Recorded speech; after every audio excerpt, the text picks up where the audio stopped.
Now division of a plane by a circle. When we draw a circle in a plane, it divides the plane into three parts, that is the interior of a circle, the boundary of a circle, and the exterior of a circle. Remember that. And the points which lie in the interior are called as the interior points, and those which lie outside they are called as exterior points, and those which lie on the boundary or the circumference is what is called as the points on the boundary of the circle. Remember that. Now here the point A is the interior. Point A is interior to the circle. The center of the circle is interior to the circle. Then we have got the other points are whichever the points you consider. That means if you look at the interior points, the distance from the center is less than radius of the circle. If the distance is equal to the radius of the circle, then the points lie on the circle, and if it is more, then the point lies outside the circle. Then that is an exterior point. Remember that. Now point on the boundary of a circle, as I have told you, the point on the boundary of a circle is lying on the circumference, and its distance from the center is equal to the radius of the circle. So P is the point on the boundary of the circle, and OP is always equal to the radius of the circle. Now circular region. Circular region means the portion of the plane within the boundary of a circle is called as the circular region. So the part of a plane which lies within the boundary of a circle is called as circular region. Now area of a circle is the measure of the circular region including its boundary is known as the area of a circle. Therefore area of a circle is circular region plus the boundary of the circle.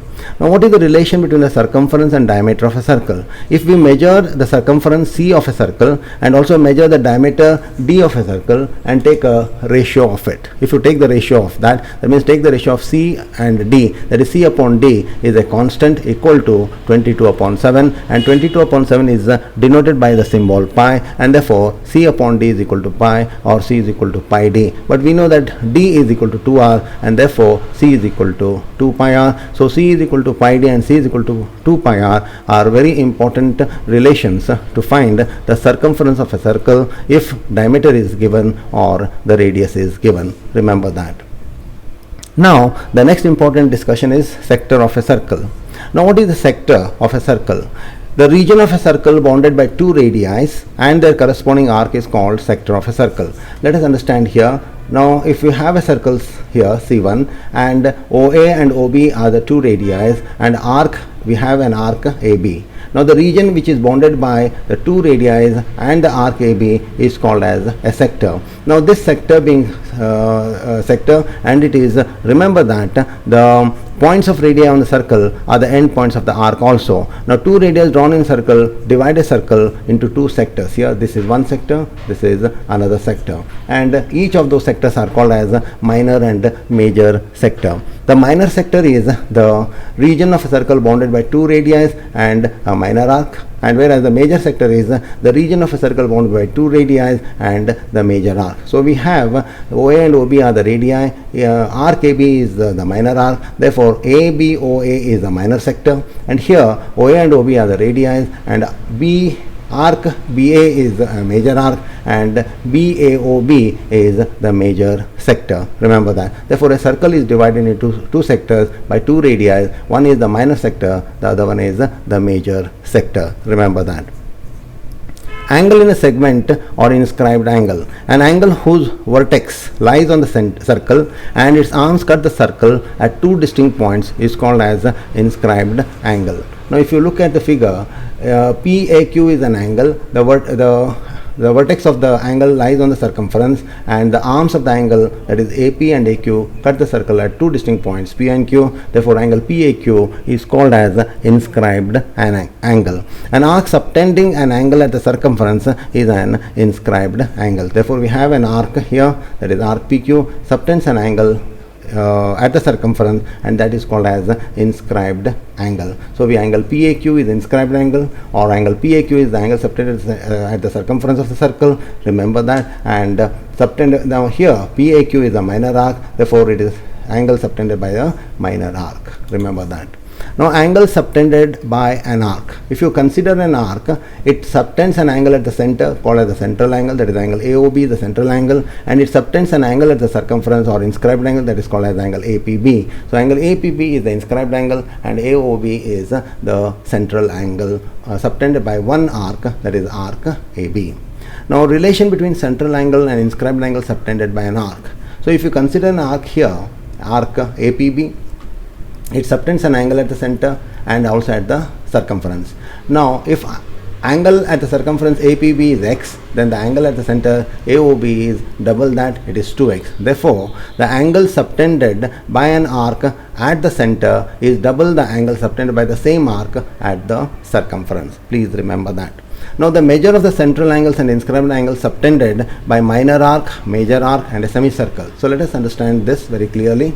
Now let us take a minor arc first, that is arc AB, the minor arc here. Now arc AB subtends an angle at the center, that is called as the center angle, which is less than 180 degrees, but natural that angle APB is less than half of 180, that is half of 180, and it is less than 180 means it has to be less than 90 degrees, which is an acute angle. So the angle subtended by a minor arc at the circumference is an acute angle, and the angle at the center is less than 180 degrees. Now if you take a major arc, here we have arc AB, which is a major arc. The angle subtended by the major arc AB at the center is greater than 180. The same major arc subtends an angle at the circumference which is half of the angle subtended at the center. Therefore, it is greater than 90 or an obtuse angle. Now, the angle subtended by a semicircle is the angle here at the center is 180 degrees. The central angle of a semicircle is 180 degrees, and therefore the angle at the circumference is half of that, and that is 90 degrees. So please remember that. Now angles in the segment. Angles in the segment are equal. Now if you take the segment here, major segment here, the angles APB and AQB are the angles in the major segment, and both the angles are equal. So angles in the same segment are equal. Angles in a major segment are but definitely acute angle. Angles in a minor segment are obtuse angle. Angles in a semicircular segment are right angle. So please remember that, and the reason is very simple, because the angle subtended at the center by the arc is less than 180. Therefore the angle subtended at the circumference has to be less than 90. Therefore they are acute, and same reason is explainable here, or explains for these two circles also. Now secant. A line which intersects a circle in two distinct points is called as a secant. This is a line PQ. It cuts the circle in two distinct points A and B, and that is called as a secant. So therefore a secant is a line which cuts the circle in two distinct points. So PQ is a secant. Now whereas here if you see, the AB is also a line, but AB cuts the circle in only one point, and this point is called as point of contact, and APB is called as the tangent. So therefore we define a tangent is a line which intersects the circle in only one point. The point of intersection is known as the point of contact. Now there are different types of tangents, and we'll be learning about the types of tangents in the second part of this circles in a separate session. Thank you.